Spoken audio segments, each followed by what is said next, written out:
This lecture will be the final in our series on classical myth and will involve exactly how do we interpret all that we have discussed over the course of this class. There are multiple theories from a range of individuals from antiquity until today as to exactly what they mean and the best way to approach myth, and of course why are they so enduring. The Greek theories themselves from antiquity is quite interesting because they are the first people to be self-conscious through this type of rationalism, to be critical of their own tradition. In other words, they're the first ones to actually question why they're telling these stories. What do they actually mean instead of merely repeating them over and over again.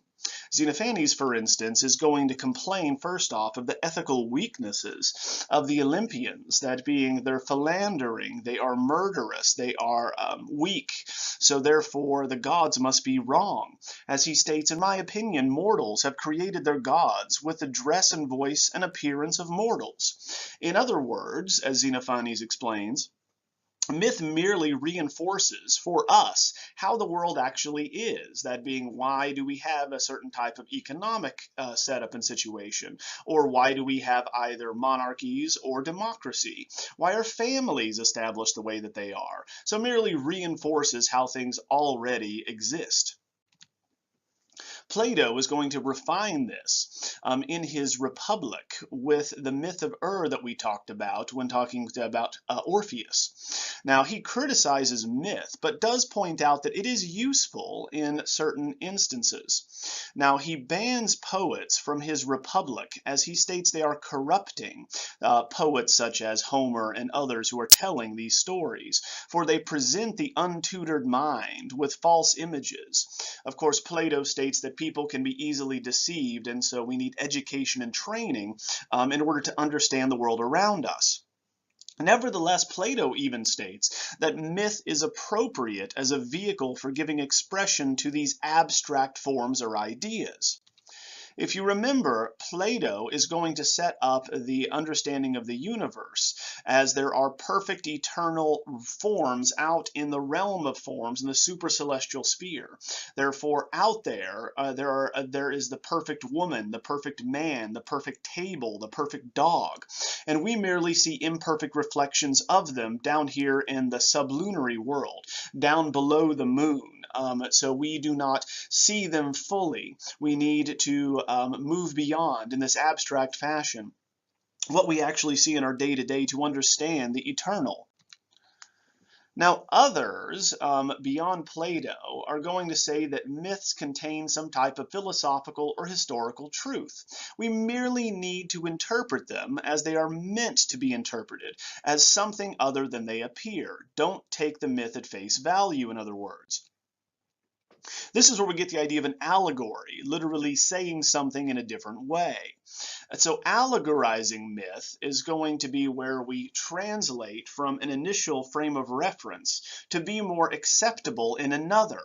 Therefore, if we look at the myth of Apollo and Daphne, we shouldn't take it literally as this lecherous god trying to rape a woman, but instead, especially thinking of a woman turning into a laurel tree, that is, of course, just outrageous. Instead, the myth is said to be about, in this allegorizing fashion, about chastity. So abstinence from intercourse, especially for women, can be desirable. Thus, the myth of Apollo and Daphne reinforces for women that they should be chaste.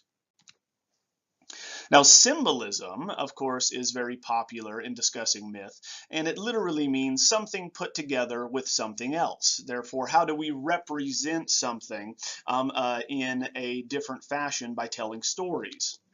So one thing brings another to mind, for instance. So Daphne should be the symbol of virginity, for instance, because she is in the story remaining chaste.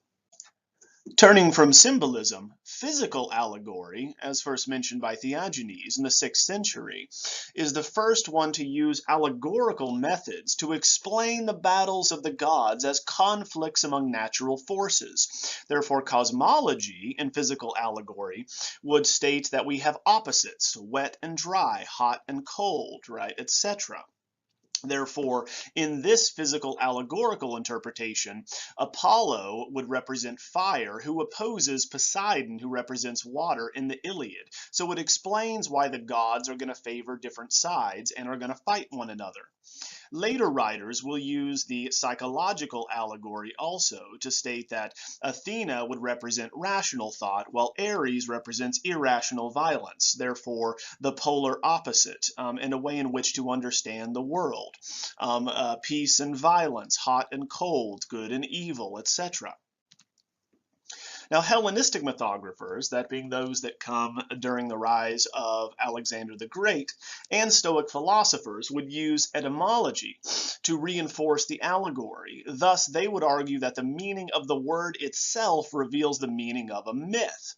So that Chronos, of course, in Latin is going to be spelled Chronos, Chronos for time, like chronological. Thus, they would argue that the name Cronus tells us that it's time, and so therefore to interpret the strange myths surrounding Cronus, where he eats his children, where he is time itself, that all things are begotten by time, he is the first, the progenitor, and also that time consumes the ages, and this explains why he eats his children, the Olympians. But, interestingly, the two words are unrelated, so the etymological interpretation here doesn't work, because Chronos is a Greek word, Chronos is a Latin word, and they're unrelated in this way. So the etymologies of the Stoics give us Father Time with a sickle, right? So they misinterpreted and misspelled Cronus and Chronos. So here we find that the words are going to arise, however, at different times. Therefore, they're not consistent etymologies. So this interpretation rather falls flat. Another is going to be looking at the myth of Persephone and Demeter, where Demeter might reference the earth, Hades, the shadow cast by the earth, and Persephone the moon. For Persephone's other name is Kore, meaning the pupil of the eye, hence the moon reflecting the sun. So this, of course, is another way to understand this myth as this type of waxing and waning of the moon. And also the extension, by extension, of bodies at death as they exist as souls. Turning to historical allegory, the Greek mythographer Euhemerus in 300 BCE is going to write about a mythical golden column that listed all of the early human kings. Now this is very interesting and comes the closest to a later anthropological argument, for it states that gods were actually once just humans, and so when we're telling these stories, we're actually just telling the exploits of a past aristocratic family, because they are organized in a family, the Olympians are. They look and act just like aristocrats. We find that the god Asclepius is a famous doctor. Heracles and other heroes are real men anyway. So we needn't interpret it beyond understanding that this is a mythology that's built around actual events of the past and just helps explain what they did. Hellenistic monarchs, interestingly enough, presented themselves as gods anyway, like Alexander the Great, and were deified after their death. So this explanation is not that far-fetched.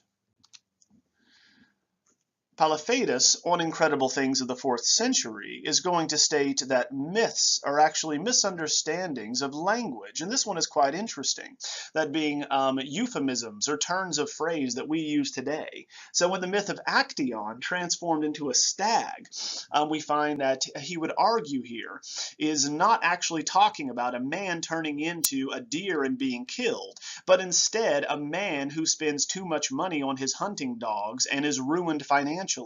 And so they would speak of, in this period in Greece, of poor Actaeon being devoured by his dogs. And so we find that the phrase does not refer to the myth, but instead a poor choice financially on someone's part. Therefore, turning the myth into a way to understand euphemisms and turns of phrases. Another very popular interpretation of myth involves moral allegory. In this instance, this interpretative structure sees a myth as a system of advice on behavior that being reinforces social mores. How should we behave? So, like the one we just mentioned, the story of the Harpies robbing Phineas would be related to warning young men not to pay high prices of prostitutes because they would be financially ruined. Or the Judgment of Paris would be three different kinds of life a young man could pursue: the active, the contemplative, or the amorous, seen in the three goddesses, Hera, Athena, and Aphrodite. Now, turning to Neoplatonism, which is reviving Plato's theories in the Roman period, the cosmos is divided into three different realms that we still use moving down through Christianity. We have the sublunar, or the earthly realm where we live, where things are corruptible and changeable. We have the celestial, where the planets and the stars are. And then finally, the supercelestial, where forms and ideas are going to be located, these perfect notions of reality. Now, this is a model that would be later adopted by Christian theologians. Obviously, God and heaven would be up here in the empyrean layer, the supercelestial layer of the forms.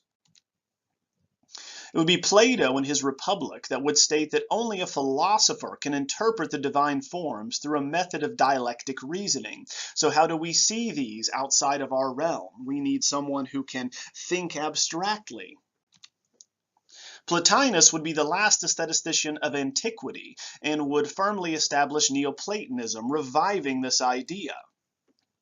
He would set up that myth is actually going to relate timeless realities in form of temporal events, so that the gods, Uranus, Cronus, and Zeus, actually represent unity, intellect, and the soul.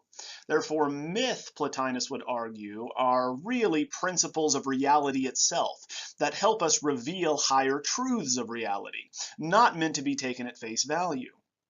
And as Augustine, the great early Christian leader, would state, Christianity swallows up Neoplatonism, just as Cronus swallowed his children, thus taking this system into Christianity itself.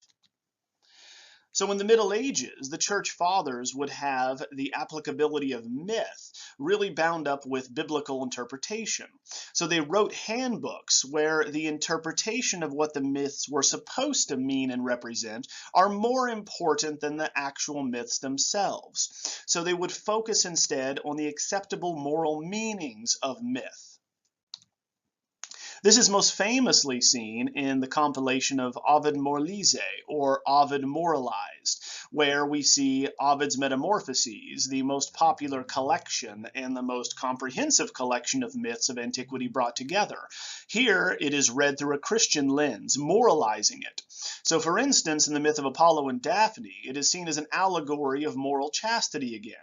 For they would explain, like the laurel that always remains cool as a river and always blooms, but it never bears fruit. So of course we find that women are going to be chaste, and they do not produce children if they're chaste. So in Christian sermons, we find throughout the Middle Ages, people like Odysseus, the great Greek hero, and his encounter with the sirens would be seen as a lesson against temptation, or a warning against temptation of Christians on their voyage through life. And so they can moralize all of these stories to fit within a Christian context, to warn against overly indulgent passions, or to warn against this type of disregard for chastity. In the Renaissance, we find there is a return to classical sources and the interest in Neoplatonism. This can be seen in the circle around the Medici with artists like Botticelli. Here, Neoplatonists would argue that the more bizarre and shocking the myth, like that of the birth of Venus, the truer a sign it is that it contains some type of truth. The birth of Aphrodite, with its gory events, whereby someone is castrated and out of blood and of the genitalia comes this lovely creature, but inside she obviously still has blood. They're referring to menses of women. So they would use this to explain woman's deceptive nature in an allegorical concept. So it would be Lorenzo de' Medici who had set up the Platonic Academy, led by Marsilio Ficino, the Platonic philosopher who would spread these ideas in the Renaissance, giving us the revival of classical art and of mythological figures at this time.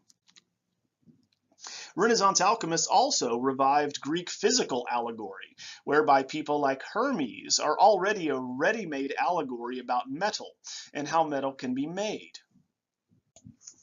Following the Renaissance, we have the Enlightenment, the beginning of the modern world in the 18th century, which valued empiricism and the scientific method. Here we find that many Enlightenment philosophers and scientific thinkers will attack whether or not myth is worthy of our evaluation at all. Fontenelle, for instance, in his Concerning the Origin of Fables of 1724, argues that myth really represents the ignorance of primitive humans. That being, this is reaffirmed when Europeans are going to come across Native Americans, and they have their own mythological system in the Americas. So here we have established, leading up to anthropology, this notion of a progressive evolutionary development, that myth represents early human fumblings to understand the world before science. Now, of course, the Enlightenment had its detractors. Following it, there was a reaction against this rational approach to the world with romantic theories. These, with Romanticism, are going to believe that myth is a valid and understandable way to appreciate the world, for it represents the emotional side of experience and is the most distinct thing that makes us human, our emotions. Therefore, myth is really, according to Romantic theorists, a way to regain what is lost, a universal set of truths and symbols. So Kreutzer, in his Symbolism and Mythology of Ancient Peoples, is going to state that myth is going to relate to peoples dealing with the absolute in a finite narrative. How do we discuss something that is larger than ourselves, if not to put it into an understandable story? Therefore, truth is something that is abstract, but myth is concrete. It helps us explain the abstract. So, for instance, with the golden rope that's going to be suspending the sea and the earth by Zeus, this would symbolize divine energy supporting the world. And Romantic theorists are going to bring back a religious interpretation to the world itself. This leads us to anthropological theories that we've been hinting to, in which we continue this notion as colonial outposts are going to be established. They come in contact with different peoples that are not of European origin in the Americas, in Africa, and Asia. So they continually use myth as a way to reinforce the idea that these are backwards, primitive societies that don't understand the world.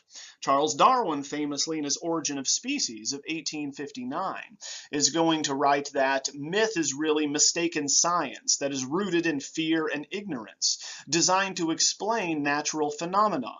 Therefore, it's an early, clumsy effort to do what science does later, explains why things are the way they are.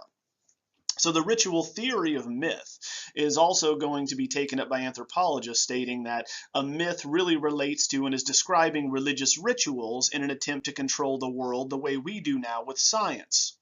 The charter theory of myth, on the other hand, is also an anthropological theory, as it sets out a justification for the way things are, or a charter, and validates the economic, political, social, and religious realities of the day. Why do we worship the way we do? Why is society structured the way it is? Why are certain people in charge? It doesn't make sense. And so the charter theory of myth helps explain it. Turning to linguistic theories, we are going to revive the physical allegory here as a distortion of language, such as solar mythology, where we have the myth as an allegory of the struggle between sunlight and darkness, not meant to be taken literally. In Indo-European comparative mythology, we all have a shared set of ancestors and languages, so myth must have an essential set of patterns. So therefore, we seek in this type of interpretation to look for some type of common grammar or inner structure to a myth. Just like in the Judgment of Paris, Paris has three choices. So the three choices are going to relate to the three different types of structure in the ruling class, the warrior class, and food producers, represented in his choices that he can actually make between the goddesses. One of the most influential modern interpretations of myth comes from Sigmund Freud himself, the founder of psychoanalysis. In his interpretation of dreams of 1899, he would write that myth is not a social construct, but instead an individual one. Why do these myths resonate so deeply and personally to us? Well, Freud would argue because they're a byproduct of personal psychological forces, thus leading to the interpretation known as psychological allegory. In this instance, Freud would say dreams are the most powerful manifestations that would lead to myth, for they are symptoms of psychological tensions. Now, this happens in two different ways. One, we have condensation, where several things from the waking world are fused together. And this is how we would get things like centaurs, which would be a half man, half horse. Displacement is another way of understanding it, in which something stands for something else in the waking world. So Medusa's head, according to Freud, would stand in for female genitalia that frightens men. All of this boils down to Freud's interpretation of how we move through our early childhood development to establish our sexuality and identity. And that is the Oedipus complex, the nucleus of every neurosis, according to Freud. In it, we would have a series of events that leads to a man either identifying with his father or his mother, thus becoming either heterosexual or homosexual. So the pre-Oedipal events that happen early in a child's life include a loss of love, abandonment, and toilet training, and his first sight of female genitalia that all contributes to a castration fear. The child's first love object, of course, that gives him pleasure and comfort would be his mother's breast. So it gives him, according to Freud, food, nurturing, obviously, and erotic pleasure. So from the breast, we find the child is going to transfix that love to his mother. And so the child identifies with affection and love with her because he has more contact with her. From 2 to 6 years of age, the boy then desires his mother and is hostile towards his father, as the father is seen as an obstacle to the boy's affection that he receives from his mother. But obviously the father is much larger and more powerful, so he fears the father's retaliation in the form of castration, at least symbolically. Now, this complex operates in a bisexual fashion as well. So the negative or homosexual identifying operation here would have the boy identify with his mother. The positive constellation here would have him identify with his father and become heterosexual.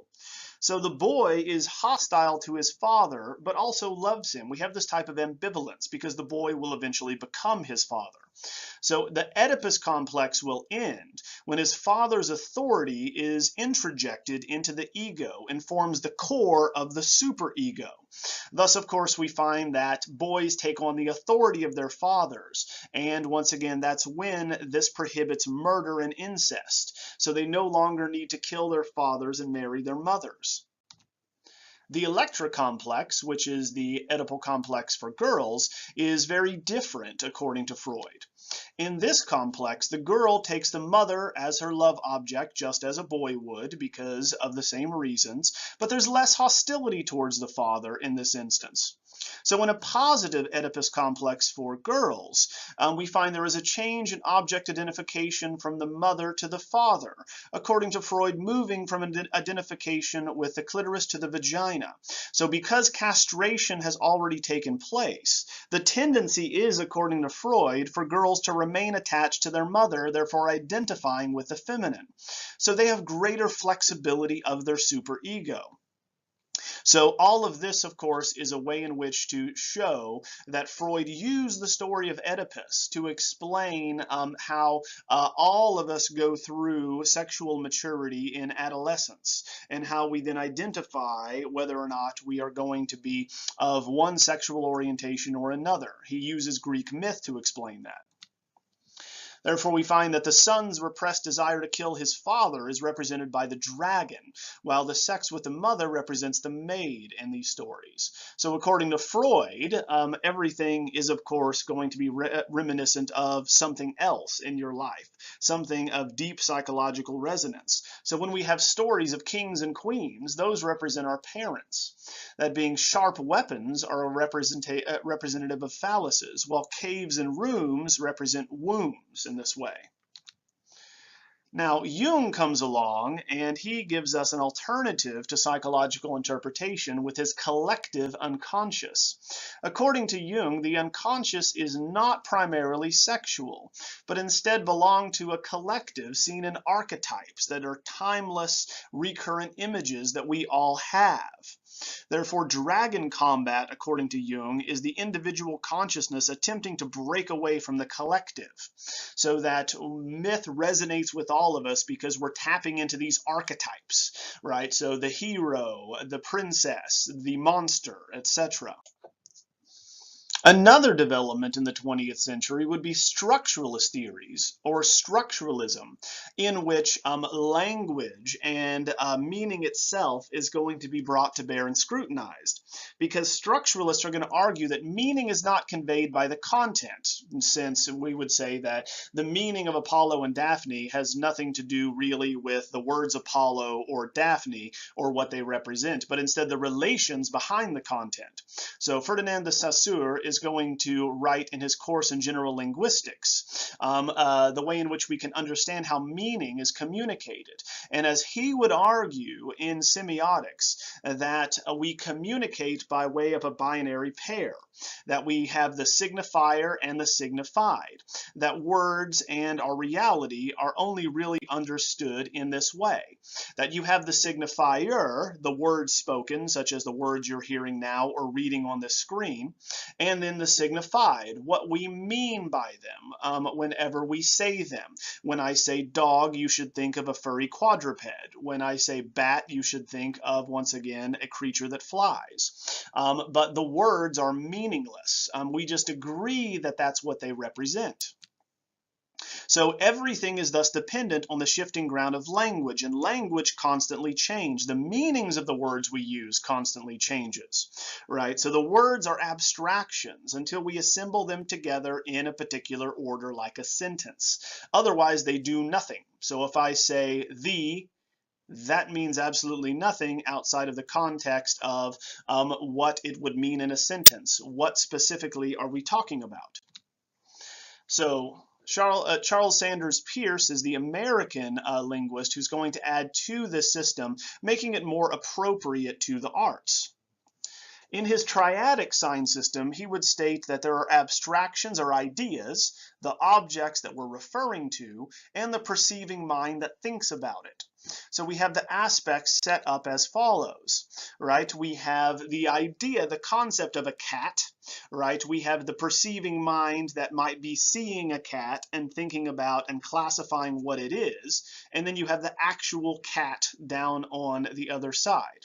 So we have this system that must work together in order to relate these ideas.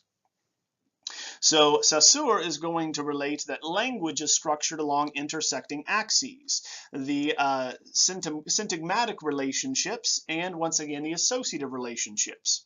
So we find that the chain of words in a sentence is the syntagmatic example.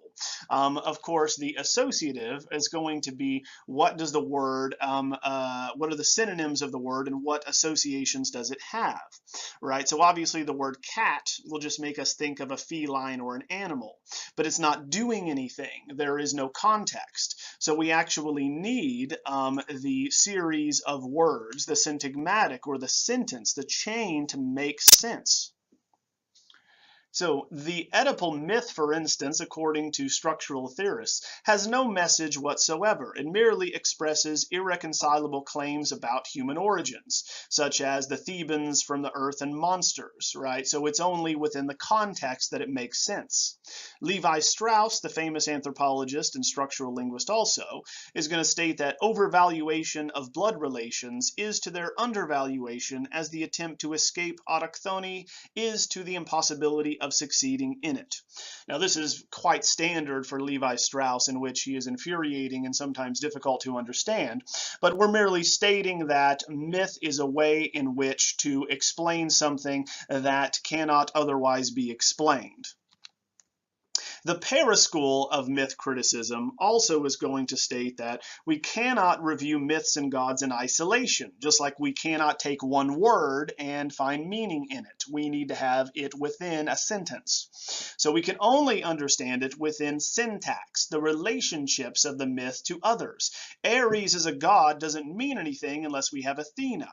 So we have the bloodthirsty god of war and the rational goddess of wisdom and warcraft.